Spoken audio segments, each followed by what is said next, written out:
नमस्कार. श्री स्वामी समर्थ सर्वांना. पुढच्या महिन्यात आमच्या गावात जत्रा आहे, चंडिका माता.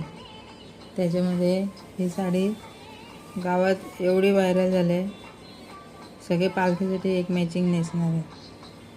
म्हणजे नेसल्यावर पण एवढी भारी दिसते ना, जामच भारी आहे.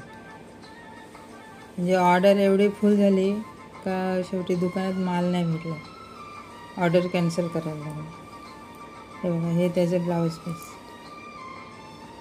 पूर्ण साडी अशी वर्क केलेली आहे. हे बघा, आणि पदराला असे लटकन आहे. काहींचा हा कलर आहे, हा कलर मिळाला नाही म्हणून हा कलर घेतला अर्ध्यांनी. आणि दुसरा ग्रीन आणि रेड बॉर्डर आहे, आणि दुसरा अजून एक येल्लो आणि ग्रीन बॉर्डर आहे. म्हणजे जसं मिळेल तसे कलर घेतले. साडी पण एकदम सॉफ्ट आहे आणि नेसल्यावर पण एकदम भारी, जाम भारी दिसते. त्याच्यामुळे खूपच व्हायरल झालं. धन्यवाद.